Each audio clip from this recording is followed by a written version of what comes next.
Hey good people, it's Tashara from Politics and Fashion here today with a video that is all about my recommendations for where I would start a luxury collection. Now I have been asked this question before down in the comments and over on Instagram. In real life, it is one of the topics that I love discussing with family and friends if they're looking to purchase their first luxury piece. I think it comes from my background in luxury retail. I just get so excited when someone wants to treat themselves in this way. So whether you are looking to treat yourself or someone you love, this video is really going to give you some ideas, some of them very non-traditional, of a great place to start with luxury pieces from many of the big design houses that we all know and love. If that sounds good to you, make sure you give this video a big thumbs up, subscribe to my channel if you love style and self-care content, and just keep watching.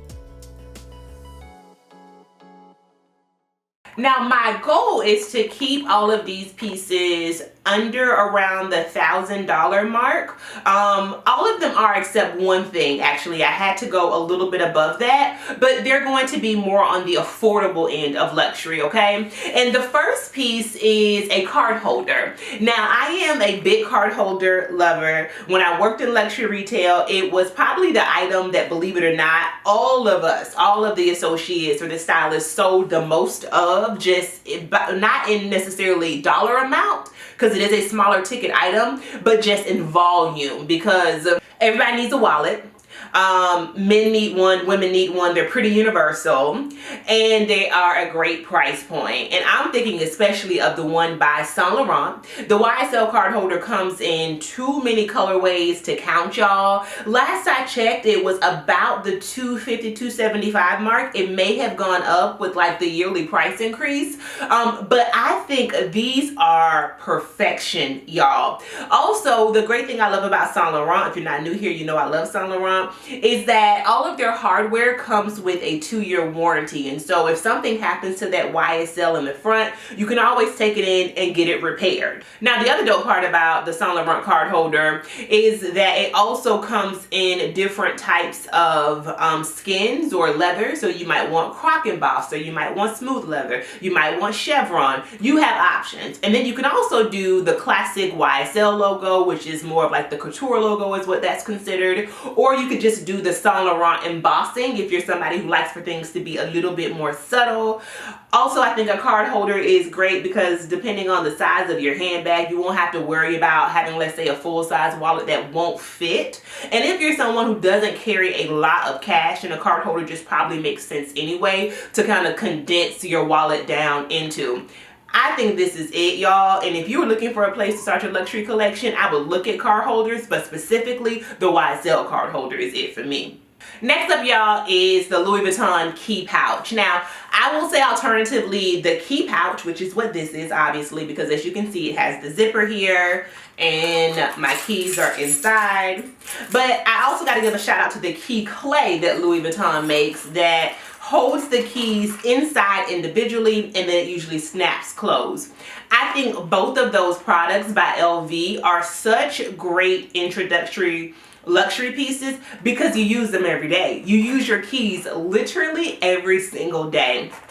And I found mine to be very well made. I just put this Tory Burch T sticker on it. I've given this a full review in my Louis Vuitton Smaller the Good collection video, so if you're interested, make sure you go and you check that one out next. But anything I think to hold your keys, it comes in at a great price point. It's going to fit into either a small, medium, obviously a large size handbag, and the price point isn't too bad. I think when I got mine, it was under $300. Again, this is something that you are going to get so much use out of every day until I think it is worth the investment. I mean, I've had this for 2 years and I really don't see any signs of wear and tear on it at all, which is phenomenal. And so just your cost per wear because of the daily usage is basically pennies. You can keep this forever, okay?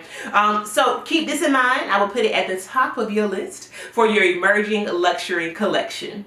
Then we have a brooch, and I put on my Christian Dior 30 Montaigne brooch here for you all to see. I love putting this on, just adding a pop of interest to any outfit. I probably would have worn it today if I wasn't also wearing the the monogrammed Valentino belt, so I don't want a C, D, and a V. It's just, I mean, it's a whole alphabet going. But if I was not wearing this belt, I think this would definitely be a look. And so I tried it on so you all can get an idea of what a good brooch can do to an outfit. Now, depending on when you're watching this video, it's also winter, and so I think a brooch on top of a coat is also fantastic. You know, we're wearing so many layers this time of year, so anything we can do to like make our coats give a different vibe, I think works well, and a brooch fits into that category.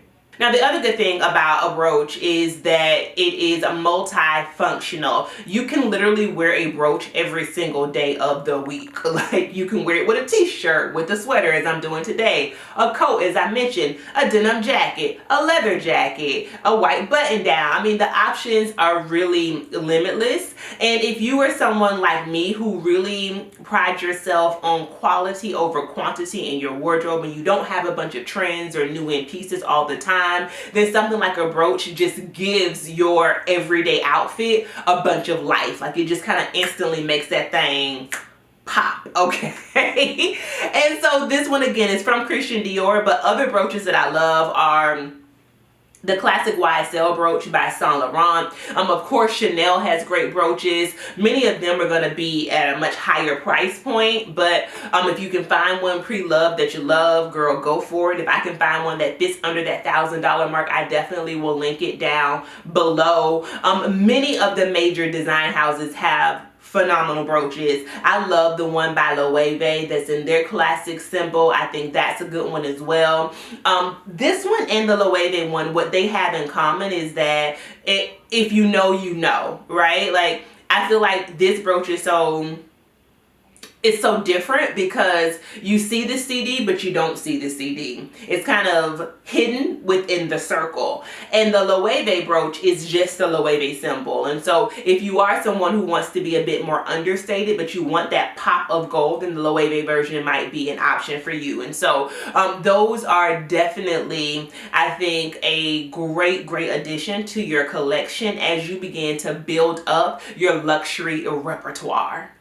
Now let's talk about Hermes scarves, because I think they are a phenomenal option. I started collecting scarves probably about 2 years ago or so from Hermes. I don't have the largest size yet, but it's coming. I may need to put that on my luxury wish list for this year. But for the purposes of this video, you can get the bandana size scarf, which I think might be the 70 by 70. I'll put on the screen if I'm wrong what Hermes calls it, but you can get that size scarf, y'all, for around $300, possibly even less if you go the secondhand market. And let me just right now plug that, period. For every single thing that I am mentioning, I will try to find pre-loved options, because if you're starting your collection, period, if you're just buying luxury, you don't have to pay full price for it. But if you're starting your collection and you're kind of tiptoeing your bank account into these higher price points for items, then going the pre-love route helps a lot. Like, you don't have such big sticker shock, and these are things that are still in great condition, and it is better for the environment, right? It eliminates waste, or helps to eliminate waste, all that good stuff, girl. But my Hermes scarf is new from the store. I got it when I was out in Las Vegas, and between the scarves and the twillies, I think you could find some really good investments for a beginner collection. I like scarves because I think you can get so much wear and use out of them. Obviously, they can be worn around your neck, they can be worn around your hair, they can be worn on your handbag. And Hermes just does such great, bright colors. I mean, the way that they do color is just yummy. It is delicious. I have one that is in black and white. I also have one that is in red. And then I remember I actually went to the Hermes down at City Center, and I saw my friend Dominique, and she was treating herself to one that is orange with a giraffe on it. Girl. And when she wears it, it just looks so luxe on her, and the way that that orange just pops up against her melanin, I'd be like, girl, you did that, sis. This is so I love a good scarf, y'all, as you can tell. And scarves are another one of those things where if you know it's Hermes, you know. If you don't, you don't. So if you are someone who wants to get into like higher quality, better made goods, the scarves are 100% silk, obviously, then you could always go the scarf route and no one would know. How would they? How would they know? Okay, unless they know Hermes. And so it can also give you a little bit more subtlety if that is what you were looking for. So a scarf is the next item on our list. And the last category that I think is a great place to start your luxury collection is a camera bag. Now, I don't mean an actual camera bag. I mean a style of bag that most of your big luxury designers create. The one that is my absolute favorite is by Saint Laurent. I actually mentioned this bag in my YSL handbag review video, so make sure you all go and take a look at that. The camera bag, it depends on the material type and the colorway and the finishing, and so it may be around $12.50 on up. But this bag, y'all, if it's crossbody, is a workhorse in your wardrobe, I guarantee you. Because of that little pop of the hardware, I think it can be dressed up, but it also can be worn super casually. The one that I mentioned in my video may not be great for this time of year, but I do want to lift it up, and that is the raffia version, because I think that is so unique. You don't see that in a lot of the other camera bags that design houses make. But it also comes in traditional leather, in the chevron version, in the smooth leather version. It comes in suede, and again, too many colors to even count. And so if you are ready to go above that $1,000 mark, but you don't want to quite jump out here too much above that, then I think the Saint Laurent camera bag is a great place to go. Now, I should also mention that other designers, as I said, do make camera bags, and so I'll shout out the Valentino camera bag. She's cute. Okay, we'll link some of those down below. Also, the Gucci Soho. I'm pretty sure Gucci still makes that bag. I had that bag. That was my first designer bag. And so I should mention that one as well. I'm pretty sure you can find that one on a great price on the resale market for sure, because it's not as popular as it once was, but I would say it is still a good investment. And so those are 3 camera bags that I think are really great places to start your handbag luxury collection. And that is it, good people. Thank you so much for watching today's video. If you are not already doing so, make sure you follow me over on Instagram. That's where, girl, we have a good kiki, and we talk about all things luxury, girl. We drag brands. I mean, it's just a good old time, okay? So make sure you're following me on Instagram at Politics and Fashion. And in the meantime, I will see you good people across the internets. Peace.